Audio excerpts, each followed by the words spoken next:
groovy intro. I think so.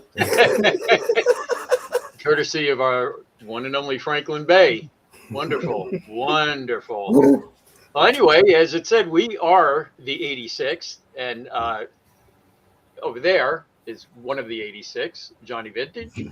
Down there is the other 86, Franklin Bay, and somewhere in the stratosphere, here I am, Halloween Jack, your host of the 86. So, anyway, today was Johnny Vintage's pick, and in honor of Valentine's Day, he picked the film Hard Eyes, which Heart Eyes. You got to be careful how you say that. That's it's and a good choice as usual, Johnny. And of course, you picked it because of Valentine's Day. But is there any other reason this particular one? Before I begin, let me thank Franklin again for making that nice professional intro. And for those that just didn't notice, we changed it. The name used to be the Unnamed Movie Review Show. Now it has a name. And it's the 86 Movie Review Show. We used the Unnamed and we were forced onto another channel, and because we didn't have a name for it. Actually, we had names, but we couldn't use them because they're polite. There's some truth to that, yes. So going forward, we are the 86 Movie Review Show. And yeah. All right. Back to why I picked this film. I saw this in the theater last year, and I was quite surprised that I liked it because I'm not much into horror comedies, and this is a horror rom-com, and it oddly worked. I felt I enjoyed it. I had a good time. I'm like, well, let's pick it again this for Valentine's Day. Let me see if I really did like it, or maybe it was just a one-off. But I enjoyed it the second time I watched it too. Yeah, laughed out loud a few times, and that's good. Yeah, why pick some of the old faithful ones like My Bloody Valentine to watch on Valentine's Day? Let's do something new for a change. Why do that? Yeah. All right. Well, Frankie, was this the first time you've seen this, or did you see it before? Or? No, this was the first time seeing this. And to tell you the truth, when you guys told me it was like a slasher movie, I'm like, yeah, okay, but slasher movie's a slasher movie. This one was so much more. I really, really, really enjoyed this movie. It was a lot of fun. The characters, everything. I thought it was going to be like a lust-driven, like gore-fueled massacre, where I turned into like, and but it turned out to be half of that. You had the romance thing going, and the characters were all worked together. I just really enjoyed it. So looking forward to seeing what everybody's take is on this. Well, could this be the one instance where I'm going to be the naysayer of the group? No. Yeah, I saw this last year when it came out, and I agree with you guys. It's entertaining. I'm not much into. I just thought the rom-com part of it was too long at times, and there's a lot of references to other movies here, which I'll talk about later. But you got Mason Gooding, Cuba Gooding Jr.'s son, and he was in Scream, not the original Scream, but the second Scream that they didn't call Scream 5 for some reason. They just decided to call it Scream and confused the hell out of everybody. But I mean, he was in 5 and then Scream 6, and I wasn't too crazy about his character in those films, but in this one, I really liked him. And who was the girl? Olivia Holt, I think the girl's name is. And I don't know. She's got that look that you've seen her in something before, but you can't remember what the hell it is, or if it's just somebody that looks like her. I'm with Vintage. I'm not big on horror comedies, though. I have to be honest with you. This kind of reminded me of Thanksgiving. The one that we saw too. It had elements of that, kind of in it too. It was like a funny. How can you say this when somebody's getting killed and it's gory, but it's funny? And this is what kind of reminded me of this. There's so many nods of different movies here, but we'll get into that. I'm going to start with you, Frankie. What did you really like about this film? Okay, I did take notes on this. Well, like I was saying, it's a good thing the killer didn't wear like a full black mask and didn't have the heart eyes, but maybe wore a heart on his shirt, and then it would be the heart on killer instead of the heart eyes. I was like, wow, missed opportunity. but my first take and thing, of course, one of the things I really like was the way it opened. I mean, well, not with the videography thing, because I thought, what the heck, what's this, a staged proposal? But it makes sense later as we go into it. But the first kill was pretty awesome. What was that, like a juicer or something like that, or where that girl was in it? And that I don't know what that was supposed to be.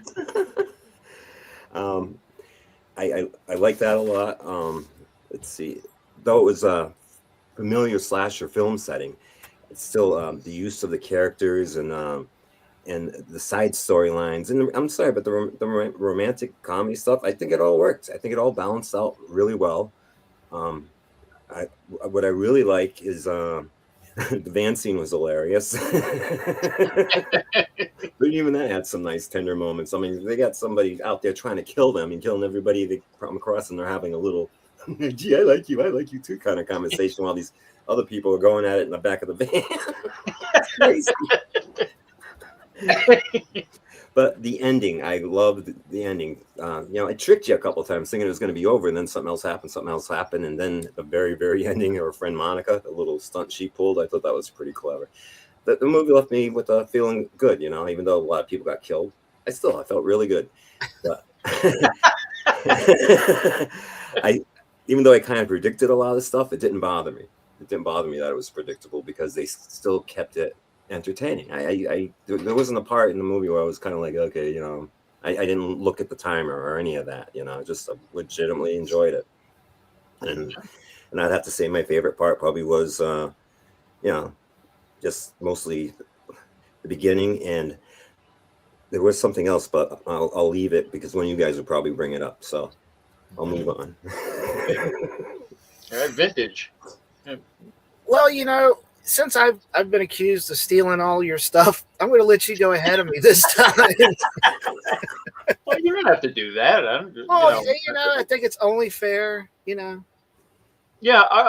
Okay. I think what some of my favorite parts about it was the plotting killer. It was almost like a nod to Jason Voorhees to me, and the head cocking, or as we call it, the killer head cock. Mm-hmm. That's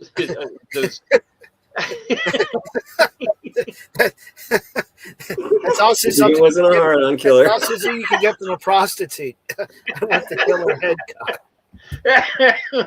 I mean, the kills were imaginative, and I like the whole scene inside the police station too. I mean, that again, this brings back nods to a lot of different things to me. Mm-hmm. I mean, the whole thing in the police station kind of reminded me of Jeepers Creepers.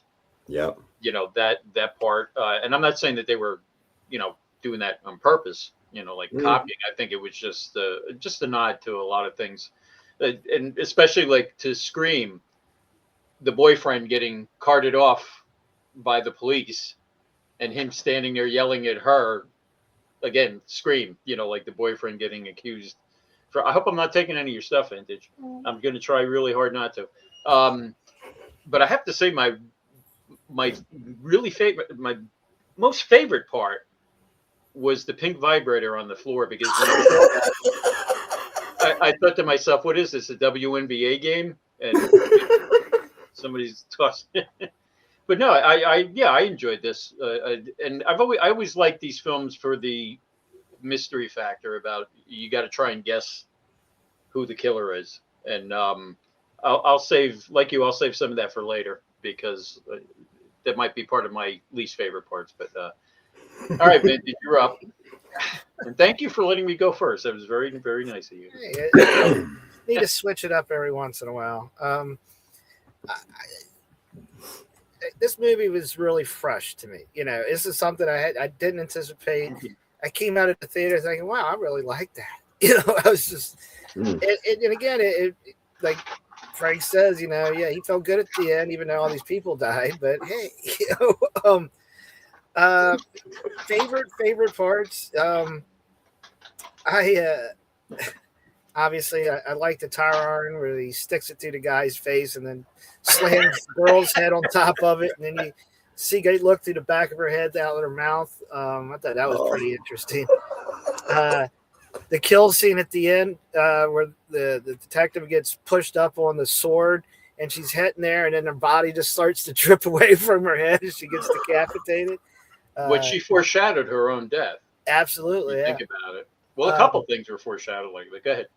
Yeah, no, I like those scenes. I mean, I've got other notes. I'm just seeing if there's other things. Yeah, I just kind of really liked it. And like I said earlier, you like the dildo scene, and I look at it, I'm like, and how can I compete with something that size? I just, seems unfair. I just love how she had the guy in the room, and all of a sudden she looks and she zooms right in. I'm like, oh god. But it's funny when you mention about being like Jason at one point, and that chasing when they're going through the vineyards. Some of that music sounds like Jason Chase music. Mm-hmm. Yeah. I did note that, but yeah. Anyway, I've got other things that we could discuss later. But I thought it was Batman at first because with all the tech and the gear and the precision, I was like, wow, who's the killer? Batman? Like, this is Batman. Yeah, he had to have real precision to take a machete and shove it through a camera lens out the back of the camera. And believe me, my wife being a photographer, that's what she said. She goes, she goes, that's a little bit impossible to do. I said, yeah, but that was a cool kill, though. I mean, how else would you kill a photographer? Instead of jamming it right through his face. But all right, well, let's talk about least favorite parts. I'll give it to you, Vintage. You can go first. No, I don't want to take your stuff. Trust me. No, go ahead. Definitely leave me for last, but okay. It is Valentine's Day, huh? Yes. Let's not fight. Okay, so when he stuck the ring in the strawberry, and it, that idea in itself seems really bad.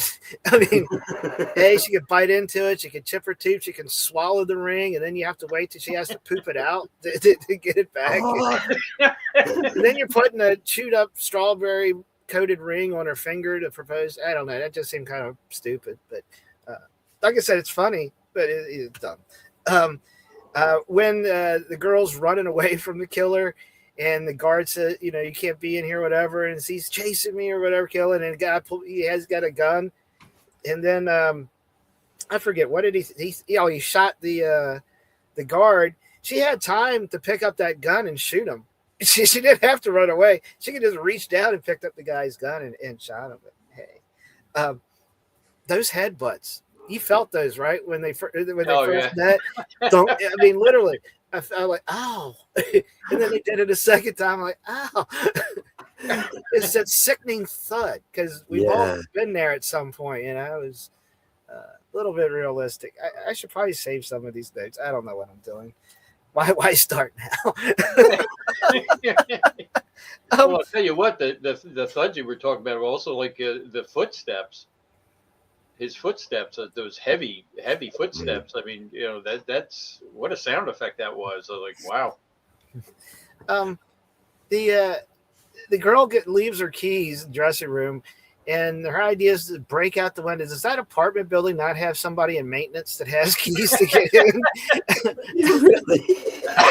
And then you're going to bust a glass. And it just, get a rock. Just throw the damn rock. Why use your body part? I do what I used to do. Just buzz, and eventually somebody opens the door for you because they're like, for God's sakes. Anyway, it's just nitpicky stuff, and she's like, she didn't have any neighbors she could have called. She doesn't know anybody in that building besides herself. I mean, okay, the police station. All right. First off, this takes place in Seattle. Okay, Seattle. And you got a police station with 3 people manning the damn thing? All right. And then the lights go out. Okay, it's a police station. Is there not an emergency generator somewhere in this place? Black. It seems like very poor planning. in Seattle. Yeah, which I actually, that scene sort of reminded me of the understaffed hospital in Halloween too. um, Yeah. as a throwback, that kind of bit there. I don't. Oh, and I guess a complaint for me is that it is a shitty drive-in. Okay, there's no tears. You're right behind another car, and so anyway. And at some point, it looked like the cars were facing the wrong direction, but I could have looked at that wrong. But Yeah, they probably filmed it in a Walmart parking lot. yeah, probably so. And the other thing, and this is something common in a lot of movies, I've noticed at certain points where they use candles to light everything. All right, there are so many damn candles in the church, and you're thinking, okay, so the guy brings the guy in and ties him up, and then he spends a half hour fucking lighting candles for this scene because there's just so many, and then they follow the guy at the one point and burn him. But there's no really, I'm just nitpicking. I don't really have a whole lot of faults at all with this. It's just some common sense things, but it kind of plays into the whole movie itself. I just really enjoy it. So I've rambled on. Knock yourselves out. And see, you didn't pick one thing that I was going to say. So there. So maybe you should go next because I might name them all. All right. I mean, if you want, I mean, to be honest with you, again, I just didn't like. Not that I didn't like that it was kind of a horror rom-com. I just thought that the rom-com went on too long in the beginning. And I understand that we're trying to establish everything and get everything set up. And geez, what the hell was with her boss? Didn't she look like Cruella DeVille? Yeah, I thought the gray streaks and the red shirt, and was that what they were trying to make her look like? Or what's The Devil Wears Prada? Oh yeah. Oh yeah. Yeah. Which number 2 is coming out? It's not that we'll ever have that on this channel. I'm just saying. Hey, I could surprise you. Oh, please no. I just, the thing with the cops being called Hobbs and Shaw too. That's like, yeah. I guess that could always be my favorite part though. You know, them. No, we didn't see that movie. That was actually pretty funny. I think just some of the obvious things, and one of them was when they locked the killer in the room and they're each standing on the side of the door, and you knew what was coming. You know, you knew that knife was going to come through the door, and they're just standing there casually. That's, I mean, but that's with a lot of things. Like you were saying, why didn't they pick up the gun? Why didn't they? You know, it's like, I have to say one thing: in the drive-in when they killed them, they do what most people don't do in a horror movie. They unmasked them because usually people walk away. How many times did they do that with Ghostface? Okay. And at least they made sure he was dead. You know, the guy in the drive-in. So, not to pause you for a second, I did have a note on your apartment thing. I put a note, don't rest, run. Why did they do it? Because the guy on the other side of the door.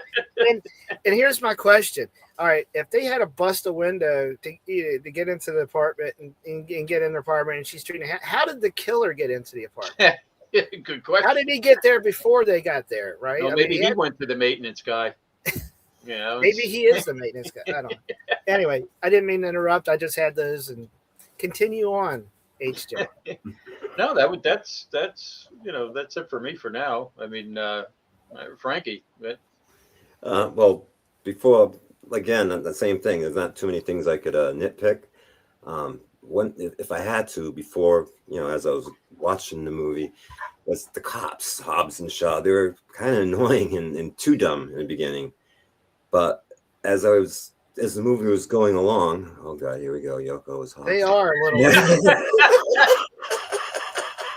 Yeah, now they're even more annoying. I was more concerned about getting the dates and stuff like that, and I thought that was potential getting too silly, but then as we saw, you know, like I mentioned, the killer was more like Batman with precision, so you knew it either had to be military or a police trained, so you knew it had to be a cop, and I was surprised, but that's the only thing I could really, you know, some of the lines may have been just a little too much or fall short, but other than that, no, it was great. Back to we were talking about, shout outs to other movies. Did you see the one for The Crow when she walks into the church? It's the overhead shot, like when Brandon. Oh Lee yeah. Okay. Oh wow. And No, so they did that, and I was like, definitely. I was like, wow, that's just like The Crow. I think like two shots. I think opening and the overhead shot. And almost a homage to Tim Burton's Batman when Batman goes into church after the Joker. Yes. Yeah. Just wasn't a lot of things I could really, complain about. So I don't really have too many griefs about it. There was a couple of lines in this movie that really got me going, that cracked me up. One is just, I think the cop said, there's still 10 more hours of Valentine's to kill or something like that. Oh yeah. And then when Monica, the friend, saw a picture of the main guy, she's like, my basement just flooded. Yeah, I did write that down. Yeah. Never heard that. I'm like, Jesus. Sorry, folks. I had to. Did you hear that comment, HJ? No, I'm sorry. What was it's worth repeating, Frank. Go ahead. What was it, Frank? Monica, when she saw a picture of what's his name, the main guy, she's like, my God, it's like my basement just flooded. It's like, Jesus. Didn't the guy, the male cop, say something about a pain in the balls, and then that's how he wound up getting? Oh, so that was foreshadowing too. Yeah, that was horrible. You got it right in the right in there. I liked how she kept telling the killer, "We're not together." Yeah, but each time he'd be like that was the reason, that he was going after him. But I think the only other thing is, I've from watching a lot of, not even just these movies, but watching a lot of police shows and stuff like that. There's always this simple philosophy with me, is when they show a character in the beginning and they only show that character for a few minutes, he's going to pop up again. And when he was trying to hit on her, the one that turned out to be the killer, IT guy, trying to hit on her, I knew. I mean, I'm not any great genius, but I'm telling you, I knew, that he's. You're absolutely right, and there's usually, because you think even when they show that little thing, I'm like, he's involved somehow. But when they finally killed him in the drive-in and they took the mask off, and we're looking at him, and they said what we were thinking, like, who the hell's that? Yeah, I haven't seen this guy in the movie yet, And that was a twist. I was like, wow, this is the first. That nobody knew who he was, but the guy that turned out to actually be the killer at the end was that tech guy. Or one of them. That real nerdy guy in the beginning that was trying to hit on her. Well, and another thing that I'm not sure about is, I think the male police officer said something about it being a woman, or it couldn't be a woman, or something like that. Yeah. And that kind of threw me to, okay, I thought they were kind of making it too obvious, but I knew it was really obvious when they were in the drive and everything's over. And again, I wasn't looking at the time to see how much time was left, because I didn't like it. I just thought, oh, okay, this is the end. And then I clicked on the time, and there was like 30 minutes left. And I'm like, okay, wait a minute. Yeah, what's this, Stranger Things? And then when the female cop was insisting she was going to give him a ride home, I didn't suspect her in the beginning, so it took to the end. Yeah, but I knew that other guy was part of it too. Was she? I don't know. Did they ever make it clear? I mean, did she ever dress up as the killer, or it was just the two guys? I mean, didn't she say she almost had him in the apartment? Yeah, she did. It was her in the apartment, that in the beginning, that it might be a woman. Yeah, because I mean, the guy that was with her, or that was her husband, right? Didn't she say they got married in that church? The the two killers. I thought she said something about that. That was her husband. He wasn't that big of a guy either. Yeah. So that suit must have been, padded up or whatever. Well, bulletproof and gear, and like it's very military, very like high tech stuff. It was fun. Yeah. No, I really enjoyed it. Are we up to rating this already? We have anything else to say? I don't know. Rating, final thoughts, and Wow. Maybe something else. Excuse me. All right. Well, then I'm going to start with you, Vintage, since you picked it. Yeah. Let's Hey, get ready. The reason this one is kind of a shorter episode, it's hard to pick anything apart on this movie. I feel, Yeah.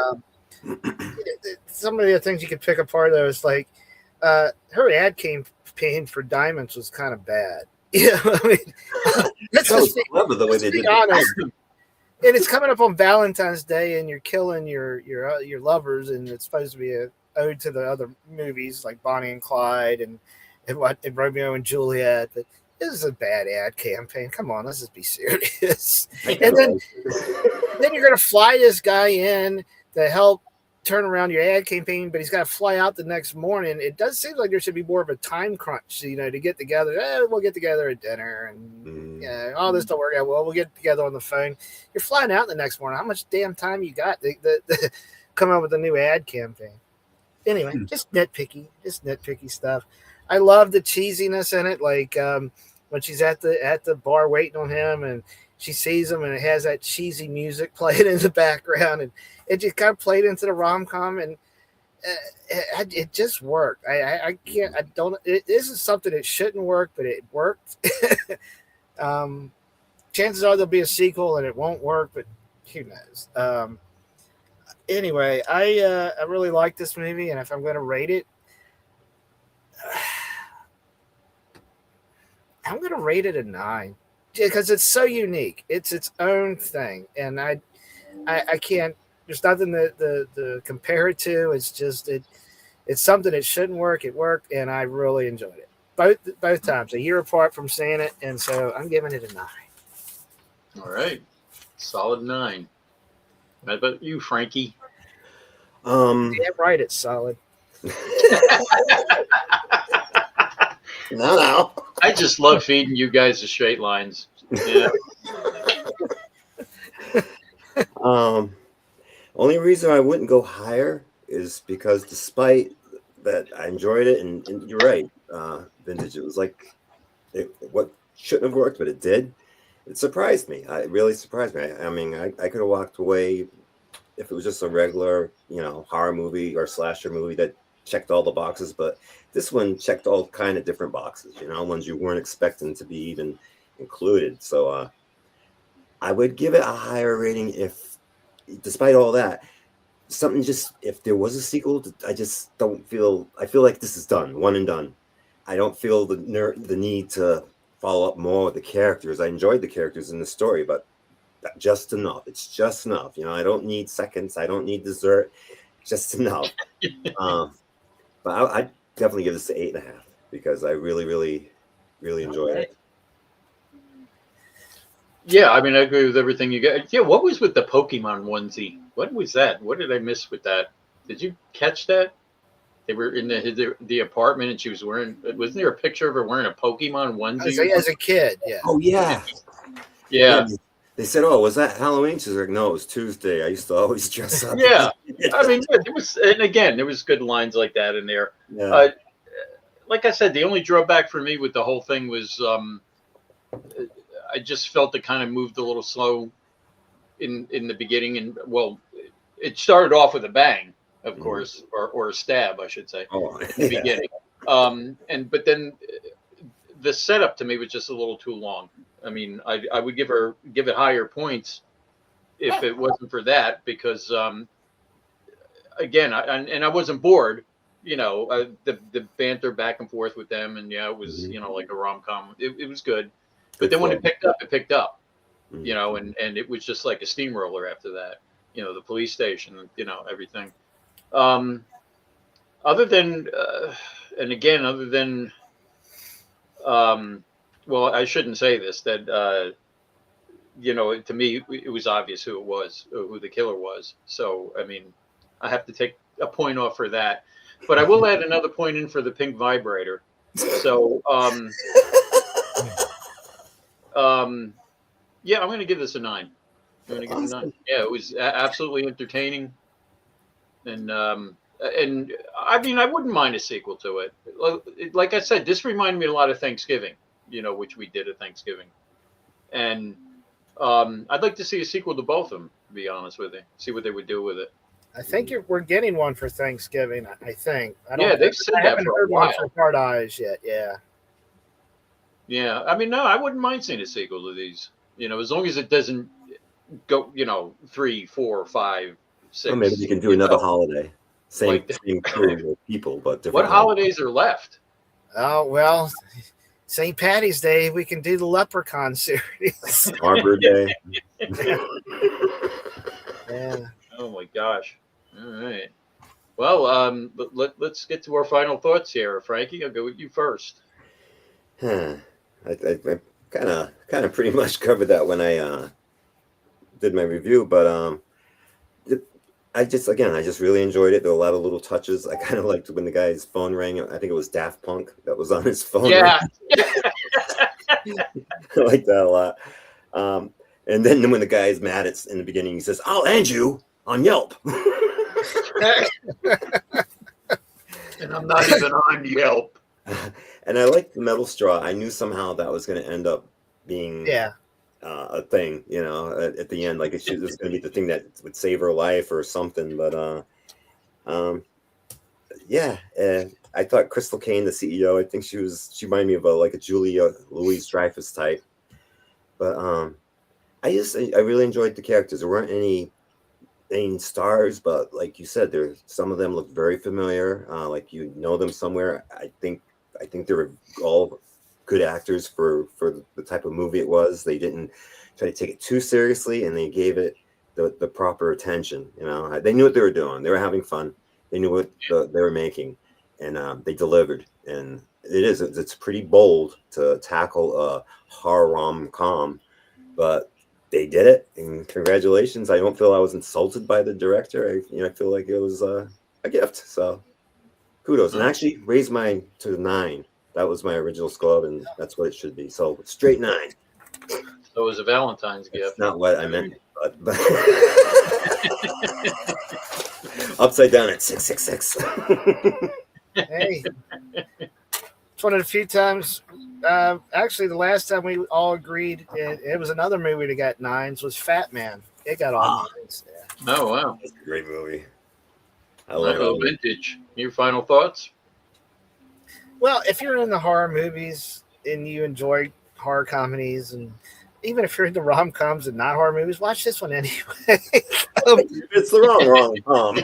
It's just enjoyable. Okay, that's what you want out of a movie. You want something to take you away for 90 minutes or however, and forget how long it's taking, and you're like, wow, and it gets you invested in the characters, which for some horror movies is real difficult. Usually you got 1 or 2, and then the rest that you don't hear much from. They're all going to be bodies by the end of the movie. And I appreciate the twist at the end of the fact that they're technically 3 killers in this movie. Yeah. So yeah, I please give it a shot if you haven't. But I mean, if you're real squeamish, then I guess you can not watch it. But if you're into horror at all, it is definitely worth a watch. It'll surprise you. I'll have a heart. Just watch it.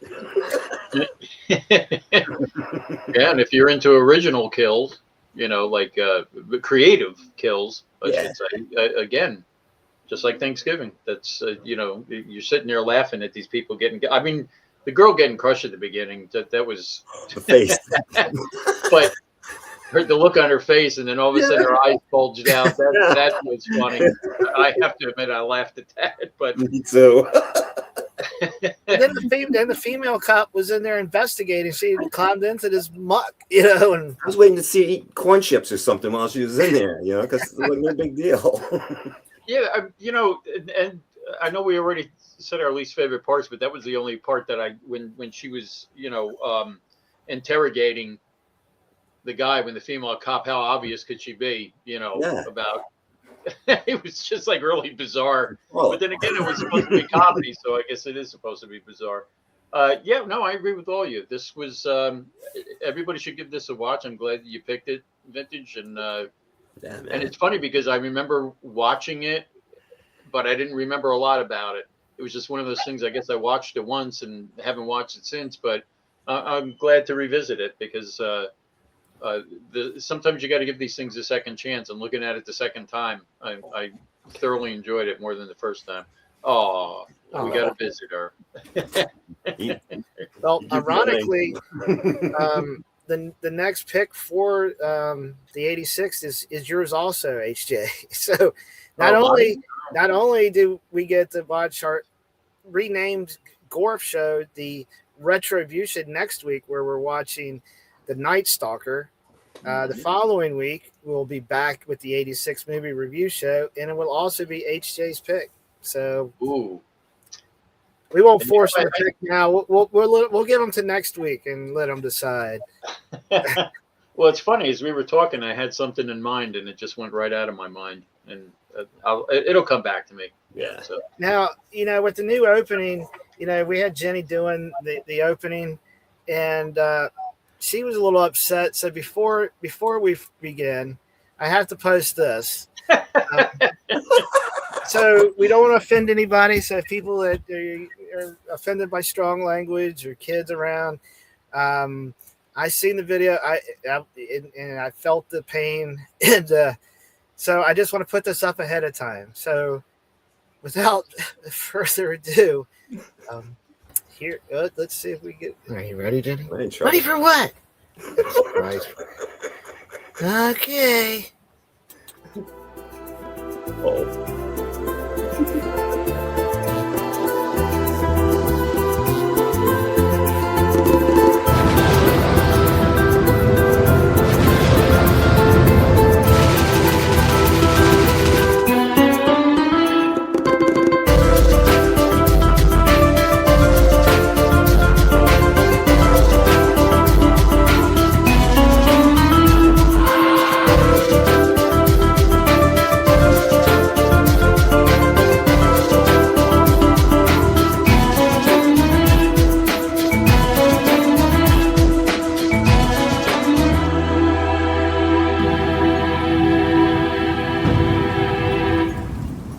What do you think?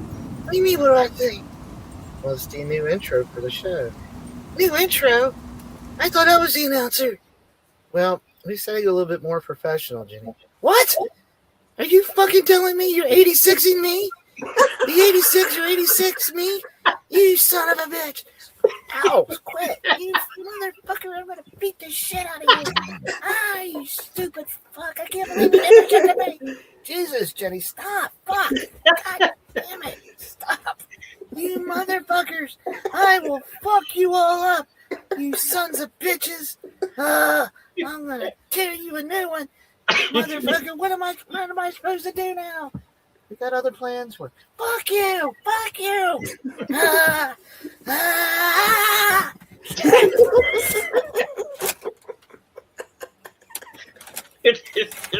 I'm waiting to see blood go splurting. Bastard. Got what he deserved. Fuckers.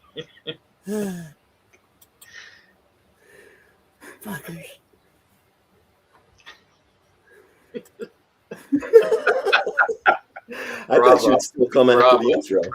I wasn't very happy. Yeah. Well, maybe we can give her an outro. We never ever had a formal outro, so let her. It is funny you mentioned that. Here it comes. Yeah. Well, okay. I was gonna play it after we said our guys. I'll go ahead and do it now. Well, thank you for joining us tonight on our episode of the 86th movie review show, going over The Night Stalker. So, please hang on. Let me start it over. There's you at 7. For the visually impaired. Well, thank you for joining us tonight on our episode of the 86th movie review show, going over Hard Eyes. Please join us again next week when we will do our new show, The Retribution. To watch along show, we'll be watching The Night Stalker. So, please come back next Thursday at 7 and join us then. Y'all have a good night. See you next week. Well, there's not much more I could add to that, can I? That was very cool. So thanks everybody that was watching tonight and who was watching after the live broadcast. And we appreciate everyone that's watched and all the channels that we've been on that you hosts that have been nice enough to put us on their YouTube channels or Facebook pages. And I'll be posting a link of those later once this video is done. So. All right. So not much more to say except that we're the 86. We had a great time. Like we said, we recommend watch Hard Eyes, and we're going to see you next week with the Night Stalker. So everybody have a great weekend and a great Valentine's Day. Happy Valentine's Day. Happy Friday the 13th also. And happy, let's not forget that. Oh boy. Peace out. Peace out.